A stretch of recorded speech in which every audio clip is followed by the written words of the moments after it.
Draw yn fancwm a chwarel moel tryfan wedi ei henwi ar ôl y mynydd.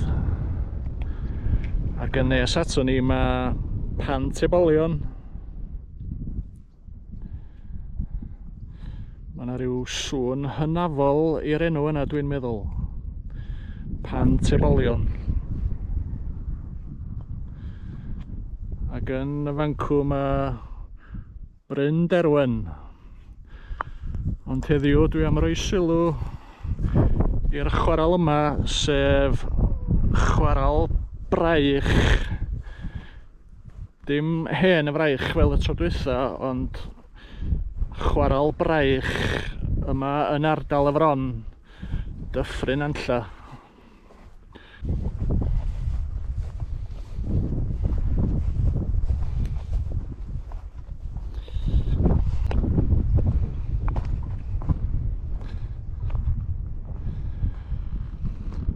Ar ben y doman yn fan hyn mae'n bosib gweld Castell Caernarfon, Afon Menai ac Ynys Môn yn y pellter, Ynys Llanddwyn,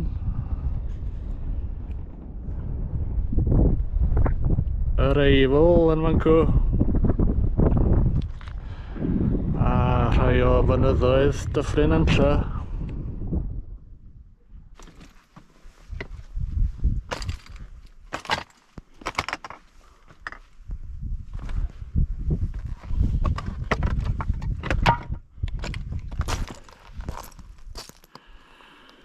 Dyma'r sied fawr lle oedd y byrddau llifio, dwi'n meddwl, yn llifio'r llechi neu yn llifio'r clytia fel oedden nhw'n cael ei galw, yn barod wedyn i gael ei hollti a'i naddu.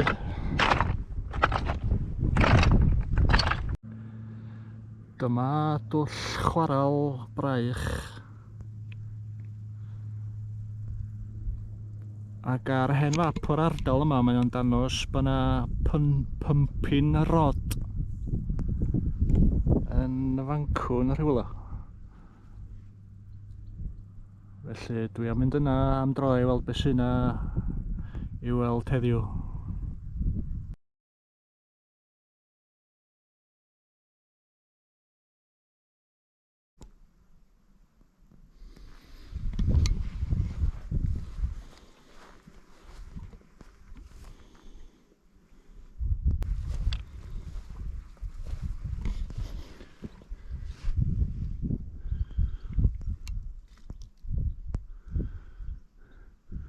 Fan hyn mae rhaid oedd y pympin rod.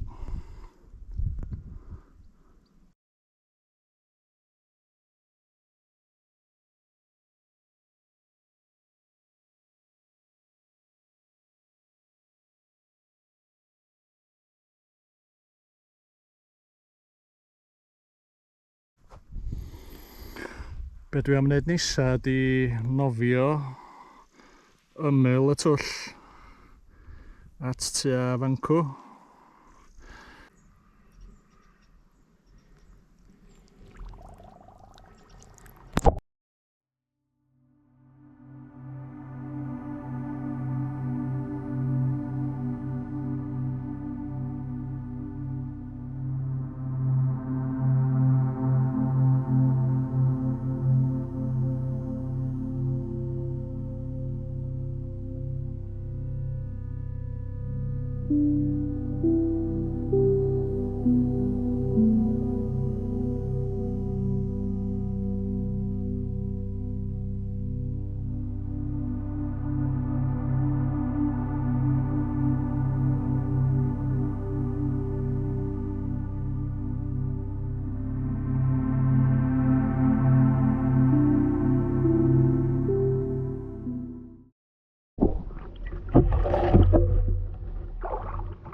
Mi o'n i wedi clywed bod na dwnnal yn fan hyn.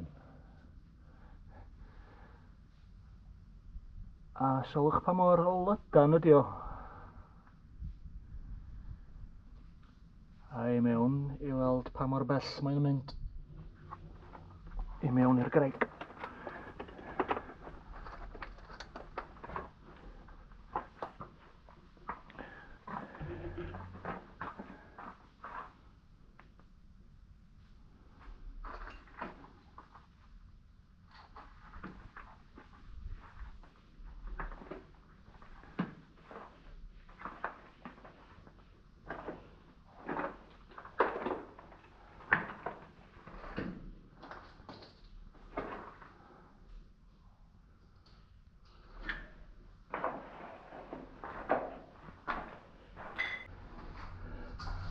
Mae o'n weddol uchel a llydan o gymharu â'r lleill dwi wedi ei gweld.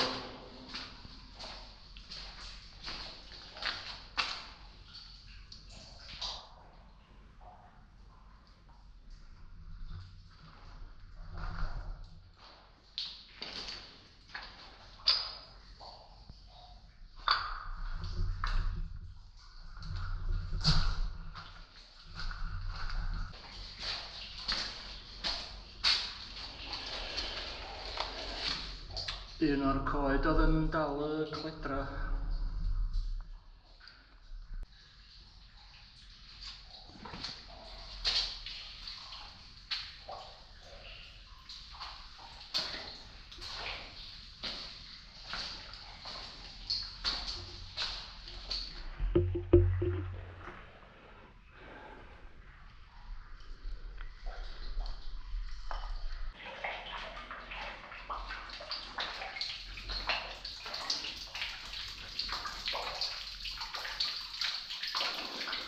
Wn i ddim os ydych chi'n ei weld o, ond mae yna ryw liw yn Saesneg, iridescent.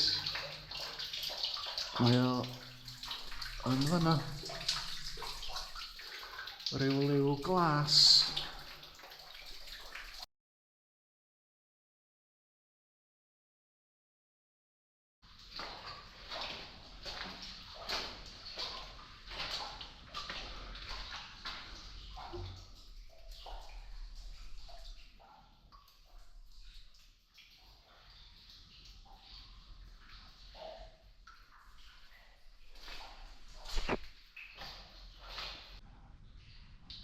Ella eich bod chi'n gallu gweld bod y twnnal yn dod i ben yn mancw.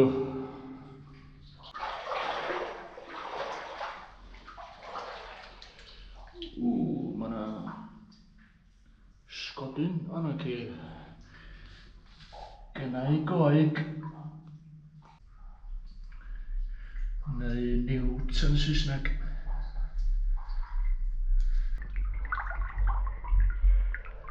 Ac un arall.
Dwi'n meddwl bod y bwys wedi ei clymu efo'r haff i rywbeth yn waelod y twll, fel ryw graen neu ryw injan, baswn i'n meddwl, mwyn i'r deifar sy'n dod yma ddod o hyd iddyn nhw'n hawdd.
Diolch am y wylio a hwyl am y tro.